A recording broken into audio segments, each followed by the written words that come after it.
ரொம்ப சீரியஸான பொலிட்டிக்கல் கொஸ்டின்ஸ்க்கு முன்னாடி இந்த பிஸி ஷெட்யூல் வந்து எப்படி நீங்க டேக்கிள் பண்றீங்க சார்? தினம் காலையில 8:30 அல்லது 9 மணிக்கு வண்டியில ஏறணும்னா 13 மணி நேரம் அல்லது 12 மணி நேரம் தொடர்ச்சியா பிரச்சார வண்டியிலேயே நிற்க வேண்டியிருக்கிறது.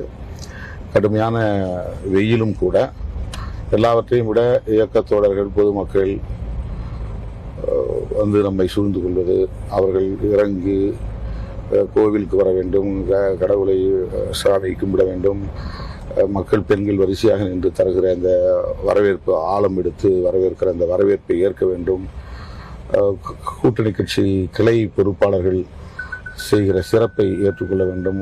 இறங்கி ஏறுகிற அந்த ஒரு சிரமமும் இருக்கிறது. ஒவ்வொரு இடத்திலும் அந்த மாதிரியான சிரமங்கள் இருக்குது. ஒரு நாளைக்கு 60 இடத்துல பேசணும்னு அவங்க வந்து ஷெட்யூல் போட்டால் கூட 20லேருந்து 30க்குள்ளே தான் என்னால் ரீச் ஆக முடியுது. நாளைக்கு 100 பேருக்கு மேலே காலையில் வந்துடுறாங்க, 100-150 பேர் மேலே வந்துடுறாங்க, வெளியூர்லேருந்து வந்துடுறாங்க. இரவு ராத்திரி நான் 1 மணிக்கு வந்தேன். 1 மணிக்கு அங்கே ஒரு 50-100 பேர் லோக்கலில் இருக்கக்கூடிய மக்கள்லாம் வெயிட் பண்ணாங்க. அந்த மக்களையெல்லாம் சந்திச்சுட்டு ராத்திரி நான் படுக்க 9 மணி 3. இப்போ காலையில் 6 மணிக்கு எழுந்திரிச்சிட்டேன். 6 மணிலேருந்து கட்சி தோழர்கள், பொதுமக்கள், பார்வையாளர்கள் அவங்கள எல்லாம் சந்தித்து முடிச்சுட்டு இப்போ நான் பிரச்சாரம் தொடங்கக்கூடிய புள்ளியை நோக்கி போகிறோம். இப்போ நேரத்தை கையாளுவது, மக்களை சந்திக்கும் போது இருக்கிற நெருக்கடிகளை கையாளுவது, பிரச்சாரத்தில் கவனம் செலுத்துவது, எதை சொல்ல வேண்டும், மக்களுக்கு எது போய் சேர வேண்டும் என்பதில் கவனம் செலுத்தி அந்த குறிப்பிட்ட கால அவகாசத்திற்குள் அதை பேசி முடிக்க வேண்டும். இது வந்து ரொம்ப கடுமையான ஒரு பணி தான். இது வந்து உடலுக்கும் வந்து வருத்தம் தரக்கூடிய ஒரு விஷயந்தான். கால்கள் எல்லாம் இப்போ ஒரு வாரத்தில் எனக்கு 2 கால்களும் வீங்கி போய்விட்டது. முழங்காலில் இருந்து பாதை வரையிலும் யானைக்கால் மாதிரி வீங்கி இருக்கு. இவ்வளோ விஷயங்களை தாண்டி ஓடிதான் ஆகணும் அப்படின்னு எது உங்களை ஓட வைக்குது? இந்த 35 வருஷமா இப்படிதான் நான் ஓடிக்கிட்டு இருக்கிறேன். தேர்தலுக்காக மட்டும் ஓடுறதில்லை. இதெல்லாம் வந்து தேர்தல் அரசியலுக்கு வராத காலத்துக்கு முன்பே 90களில் நான் வந்து மாவட்டங்களுக்கு கொடியேற்றுவதற்காக போனால் காலையில் 10 மணிக்கு தொடங்கினா அடுத்த நாள் 10 மணி வரையிலும் கூட கொடியேற்று விழா நிகழ்ச்சி நடந்திருக்கிறது. அது மக்களை அமைப்பாக்க வேண்டும், அரசியல்படுத்த வேண்டும் என்கிற ஒரு ஆழமான ஒரு கருத்து மனசுக்குள்ள ஊன்றி வளர்ந்திருக்கு. மக்களை சந்தித்தாலே எவ்வளவோ உடல் வலி, மனவலி இருந்தாலும் கூட ஜனங்களை சந்திக்கும் போது அதெல்லாம் டைவர்ட் ஆயிடுது.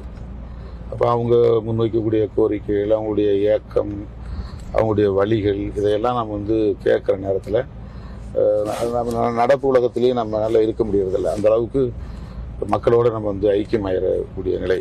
இப்போ ஒரு கட்சி தலைவரா திரு திருமாவளவன் ஆகிறதுக்கு முன்னாடி எப்படி இருப்பார் திருமாவளவன்? மாணவராக இருந்த காலத்தில் ஒரு ரிசர்வ் டைப்புன்னு தான் சொல்லணும். நான் அதிகமாக வந்து கலகலப்பாக யார்ட்டையும் பேச மாட்டேன். நிறைய ஃப்ரெண்ட்ஷிப் எனக்கு கிடையாது. சினிமாவுக்கு போக மாட்டேன். இசை கச்சேரிகளுக்கு எல்லாம் டீமாக போவாங்க ஹாஸ்டலில் இருந்து, அது மாதிரி நான் போக மாட்டேன். நான் சாப்பிட்டுட்டு வீட்டில் ரூமில் உட்காந்துருப்பேன். நல்லா லைப்ரரிக்கு போவேன். லோக்கலில் சிஐடி காலனி சுற்றி நான் எம்சிராஜ் ஹாஸ்டலில் தங்கியிருந்தப்போ பக்கத்தில் ஒரு லைப்ரரி இருந்துச்சு, வட்டார நூலகம். பெரும்பாலான நேரத்தை நான் அங்கே தான் வந்து செலவழிப்பேன். எனக்கு அப்படி ஒரு திட்டமே இல்லை. அதாவது ஒரு அரசியல் கட்சியில் சேர்ந்து ஏதாவது ஒரு பொறுப்புக்கு வரணும், அல்லது வந்து எம்எல்ஏக்கு நிற்கணும், எம்பிக்கு நிற்கணும் அப்படிங்கிறதெல்லாம் எனக்கு எந்த பிளானும் கிடையாது. ஆனால் அரசியல் ஆர்வம் இருந்துச்சு.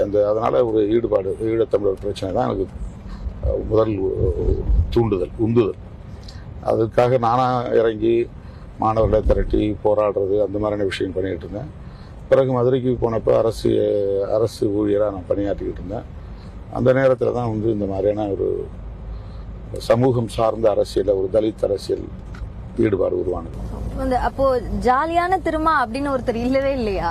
நானே தேடி பார்க்குறேன். அந்த மாதிரி இல்லைதான். ஆமாம், அந்த மாதிரி இல்லை. கலகலப்பா இல்லை ஒரு அந்த இறுக்கம் தளர்ந்த ஒரு திருமா பார்க்கணும் அப்படின்னா எந்த சூழல்ல அப்படி ஒருத்தரை பார்க்க முடியும்? குழந்தைகளோடு இருக்கும்போது அந்த மாதிரி நான் இருந்திருக்கிறேன். எந்த சாதாரணமாக ஃபேமிலியோடு வந்தாங்கன்னா குழந்தைகளை பார்த்தோன்னா குழந்தைகள்கிட்ட வந்து நான் அந்த நேரம் என்னை மறந்துடுவேன். அவங்கள்ட்ட நம்ம ஜாலியாக இருப்பேன். அவங்கள கிள்ளி குஞ்சு விளையாடுவேன்.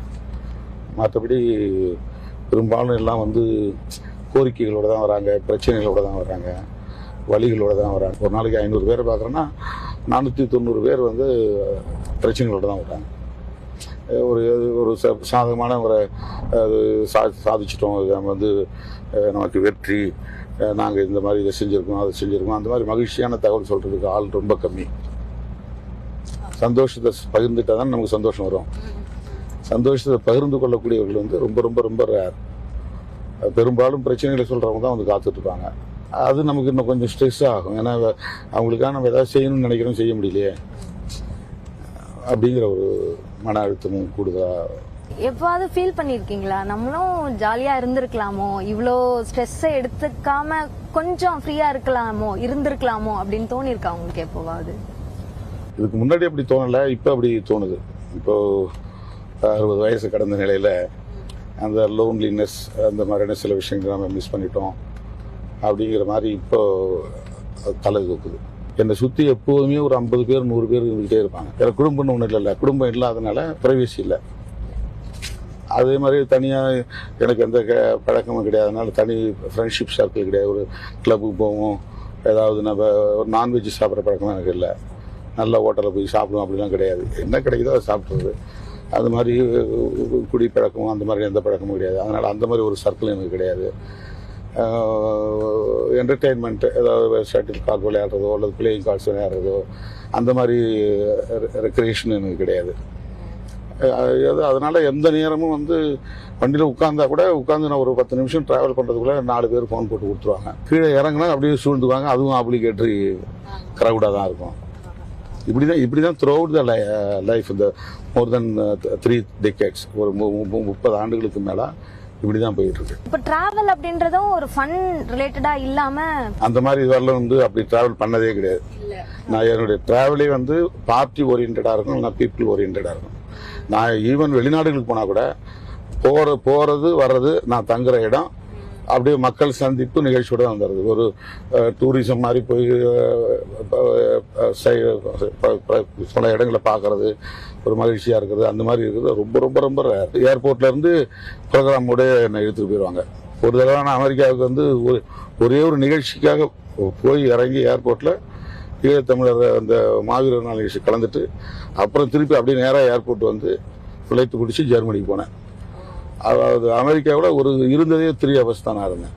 ஒரு நாள் ஃபுல்லா நான் வந்து இப்படி கொஞ்சம் எந்த விதமான பிரச்சனையும் இல்லாம எனக்கு நினைவு தெரிஞ்சு இப்ப இருந்தேன் அப்படின்னா ஹாஸ்பிட்டல்ல இருந்துக்கிறேன், ட்ரீட்மெண்ட் எடுத்த சென்டர்ல இருந்துக்கிறேன்.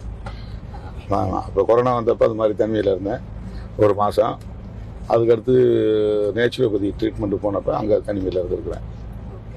ஸோ இப்போ கிரிமினாலஜி ஸ்டூடெண்டா இருந்திருக்கீங்க, அரசியல் உங்களோட அல்டிமேட்டமா இல்ல அப்படின்றதையும் சொல்லிருக்கீங்க. அப்போ உங்களோட லட்சியம், உங்களோட எய்ம் அப்படின்ற விஷயம் எதுவா இருந்தது, அது மாறி இருக்கா இப்போ? நான் வந்து பிஎஸ்சி கெமிஸ்ட்ரி முடிச்சுட்டு எம்எஸ்சி கெமிஸ்ட்ரி போகல, நான் எம்ஏ கிரிமினாலஜி போயிட்டேன். எம்ஏ கிரிமினாலஜி போன பிறகு அங்கே அதில் நிறைய லா படித்தோம். அதை விட்டு எனக்கு சட்டம் படிக்கிற ஆர்வம் வந்துச்சு. அப்புறம் நான் லா போய் ஜாயின் பண்ணேன். கோர்ஸ் முடிக்கிற தருவாயில் எனக்கு எம்ப்ளாய்மெண்ட் எக்ஸ்சேஞ்ச் மூலமாக ஒரு இன்டர்வியூ கார்டு வந்துச்சு. ஃபொரென்சிக் சயின்ஸ் டிபார்ட்மெண்ட்டில் சயின்டிஃபிக் அசிஸ்டன்ட் வேலைக்கு 87 டிசம்பரில் எனக்கு இந்த ஆர்டர் வந்துச்சு. ஆக்சுவலாக 88 ஏப்ரலில் தான் எனக்கு லா முடிகிறது, டியூரேஷன் முடியுது. இப்போ வேலைக்கு போய் 1 மாதம் ஜாயின் பண்ணிவிட்டு திருப்பி நான் லா படிக்கிறது எக்ஸாம் எழுதுறதுக்கு வந்துட்டேன். அந்த டைம் அவங்க வந்து ஏதோ இந்த ப்ரொஹிபிஷன் மதுவிலக்கு கொள்கையில் அரசு எடுத்த முடிவால் ஒரு 7 பேரை ஊஸ்ட் பண்ணாங்க, எங்களை எல்லாத்தையும் வேலையை விட்டு வெளியேற்றினாங்க. அப்புறம் மறுபடியும் மார்ச் மாதத்துலேருந்து வேலைக்கு எடுத்துக்கிட்டாங்க. அப்போ மதுரையில் போட்டாங்க, முதல்ல கோயம்புத்தூர். இப்போ மதுரையில் இருக்கும்போது எனக்கு ஏப்ரலில் எக்ஸாம் வந்துருச்சு. உடனே இப்போ லாஸ் ஆஃப் லீவ் போட்டு வந்து எக்ஸாம் எழுதினேன். பட் பாஸ் பண்ணிட்டேன், ப்ராக்டிஸ் போகல. 2000 என்ரோல் பண்ணேன். 2000 என்ரோல் பண்ணி இப்போ 24 வருஷம் ஆகுது, நான் கோர்ட்டுக்கு போகல.